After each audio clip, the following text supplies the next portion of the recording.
कमाल खान नहीं रहे। वही कमाल खान जिसको टेलीविज़न में आप लगातार कई दशकों से देखते रहे, तकरीबन 2 दशक से काफ़ी सक्रिय रूप से उनको देखते रहे।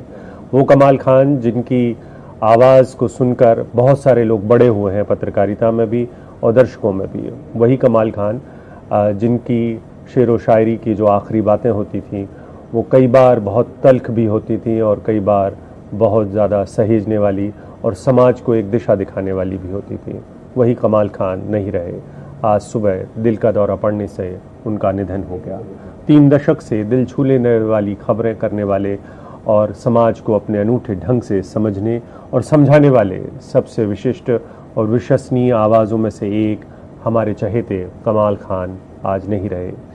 ये हम सब के लिए गहरे शोक की घड़ी है, न सिर्फ एक संस्थान के तौर पर एनडीटीवी के लिए, बल्कि हमारे तमाम दर्शकों के लिए जो बेइंतहा प्यार करते थे कमाल खान को। हमारे साथ हमारे साथी प्रियदर्शन जुड़ रहे हैं। प्रियदर्शन जी, आप उन लोगों में से एक हैं जिनके पास कमाल खान की स्क्रिप्ट सबसे पहले आया करती थी, और वो एक ऐसे व्यक्ति थे जो कमाल के राम प्रोग्राम भी करते थे अयोध्या से, और आप वो व्यक्ति थे जिनके पास सबसे पहले कमाल खान की कॉपीज़ आया करती थी।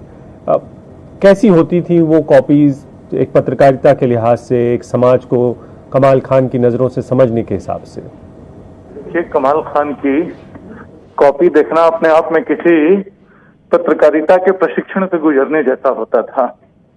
वो जटिल से जटिल खबरों को इतनी सहजता के साथ रखते थे, इतने आसान शब्दों में और साथ में इतनी सहज भाषा में की हैरानी होती थी।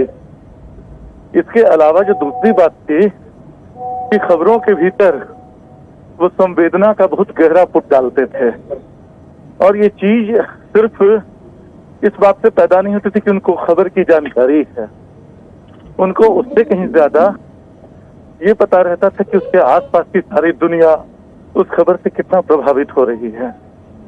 इस प्रभाव के बहुत सारे असर थे। एक तो बात ये थी कि कमाल साहब अपने समय और समाज को बहुत अच्छी तरह पहचानते थे। उनका अध्ययन भी बहुत विपुल था। मैं एक घटना आपको बताता हूँ। एक बार उनकी एक स्क्रिप्ट आई थी।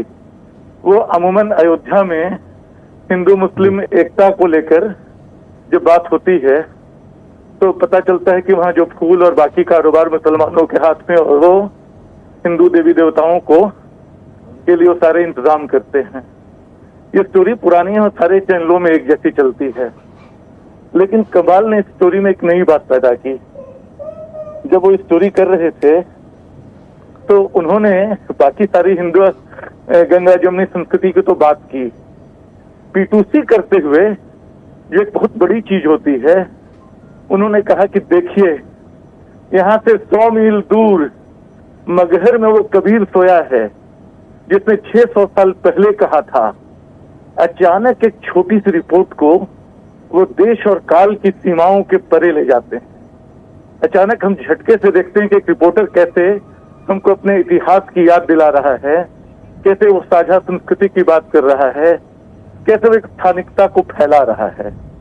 ऐसी और भी रिपोर्ट है जो लखनऊ का शील और शालीनता है, मर्यादा है, वो उनकी रिपोर्ट में बार बार झलकती थी। कॉपी उनकी बहुत पुरानी, मुझे याद है 2004-5 में आई थी, जिसमें वो नेताओं की अभद्र भाषा को लेकर बात कर रहे थे। उस बातचीत में वो अलग अलग नेताओं के बयान चलाते हैं कि कौन किस भाषा में बात करता है। लगभग सब गाली गलौज से भरी भाषा। आमतौर पे कोई दूसरा रिपोर्टर होता तो अंत में बोलता, वो उनकी भर्त्सना करता, बोलता क्या राजनीति हो गई है, कैसे नेता हमारे हो गए हैं। कमाल साहब ने तो कुछ नहीं किया।